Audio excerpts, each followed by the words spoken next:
Esto es Resident Evil The Generation, corriendo en mi Android 14, pantalla completa, sin errores, sin lag. Y para que entiendas por qué esto es raro, tienes que saber que hace apenas unas semanas, esto era imposible, no difícil, imposible. Todo empieza en 2008. Capcom saca Resident Evil The Generation, un juego basado en su película CGI, primero para Nokia N-Gage y después para iPhone. Hasta ahí, nada raro. Pero en 2010 pasa algo que casi nadie recuerda. Capcom se asocia con Sharp y mete el juego preinstalado en dos teléfonos exclusivos de Japón, los Gelapagos 003SH y 005SH. Su particularidad era que tenían una pantalla 3D, sin necesidad de gafas. Una rareza tecnológica, en un mercado muy específico que nunca salió de Japón. Y como pasa con casi todo lo exclusivo y raro, quiebra el teléfono, y el juego desaparece con él. Nunca hubo relanzamiento. Nunca hubo una segunda oportunidad. Se volvió Lost Media que la gente mencionaba en foros, pero que casi nadie había tocado. La historia del rescate empieza en un grupo de Facebook dedicado a preservar juegos viejos de Android. Ahí, un administrador publica esto. Finally, Resident Evil The Generation Android ha sido arreglado. La persona que lo escribe no es quien hizo el trabajo, es un administrador compartiendo la noticia, tan emocionado que lo dice literal, llevaba esperando esto. El crédito real del arreglo se lo da a un usuario llamado Good Game, y en el mismo post deja clara la naturaleza real del archivo.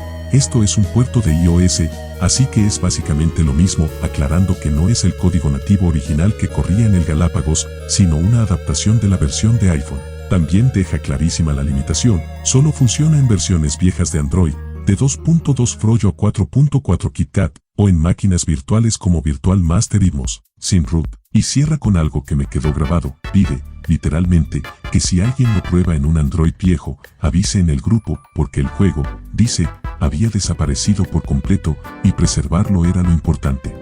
Ese mismo archivo, con el crédito a G00 de Game, terminó en Reddit, en r/Resident Evil, publicado por otro usuario. El título del post lo dice todo, encontramos la versión perdida para Android de Biohazard The Generation. Ahí es donde yo lo vi por primera vez, con capturas del juego corriendo, y links a Mediafire con el mismo archivo que ya circulaba en Facebook. Dos comunidades completamente distintas, un grupo de nicho de preservación de Android viejo, y el subreddit oficial de la saga, conectadas por el mismo archivo, pasando de mano en mano. Y ahí fue donde entré yo. Bajé ese mismo APK y me di cuenta de que la limitación de G00 de Game, solo Android viejo o máquinas virtuales, no tenía por qué ser el final de la historia. Me puse a revisarlo por dentro. Dentro de la APK encontré una carpeta de librerías natives llamada Armeavi y la renombré a Armeavi V7A. Suena a un detalle menor, pero no lo es. Ese nombre es literalmente lo que le dice a Android qué tipo de procesador puede leer esas librerías. Al cambiarlo, dejé de estar limitado a versiones antiguas, el sistema empezó a reconocer el paquete como compatible con hardware moderno. Después entré al archivo AICE y ajusté lo necesario para resolver el problema de pantalla completa, que hasta entonces se veía recortado o mal escalado. El resultado está en pantalla ahora mismo, el juego corriendo limpio, en mi Android 14, sin necesitar una máquina virtual, sin root, sin nada raro. Y una vez adentro, que también se juega sorprendentemente bien. Es prácticamente igual a la versión de Android de Resident Evil 4, cámara sobre el hombro, Leon atrapado en un aeropuerto lleno de infectados, un mercader donde comprar y mejorar armas, y hasta jefes que son Tairen sacados directo de juegos anteriores de la saga. Para entender por qué este juego desapareció tan rápido, hay que entender que eran los Galápagos. Sharp los lanzó en 2010 como su apuesta para crear un ecosistema propio de e-readers y smartphones, exclusivo de Japón, compitiendo directamente contra el iPhone y el Kindle, que en ese momento empezaban a dominar el mercado. El nombre no era casualidad, Galápagos es como los japoneses describen ese fenómeno de tecnología que evoluciona aislada de todo el resto del mundo, como las especies de esas islas. Y es literal, estos teléfonos nunca salieron de Japón. El problema es que la apuesta no funcionó. La línea murió en menos de 2 años, aplastada por Android genérico y el iPhone, que ya para entonces eran imparables. Y como Resident Evil The Generation nunca se pensó para salir de ese ecosistema cerrado, se hundió con el barco. Y bueno, con todo esto ya visto, ahora les mostraré un gameplay del modo mercenarios. Es un poco difícil apuntar con los controles así.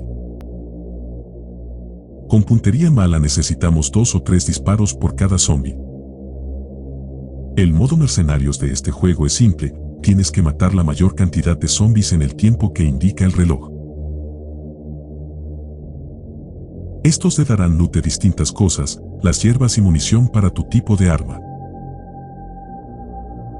Hay zombies especiales como este que escupe ácido y esos necesitan más balas para poder neutralizarlos. Los zombies realizarán ese ataque si te atrapan y activan ese Quick Event. El menú de este juego es como el del Resident Evil 4, un menú bastante bueno para hacer un juego tan viejo. Acá me curo. Ahora verán a un solo zombie hacerme sacar toda mi habilidad de gaming. Para que desbloqueen el modo mercenarios primero deberán terminar las como 50 misiones que tiene el juego, si tienen suerte lo terminarán en unas 2 horas.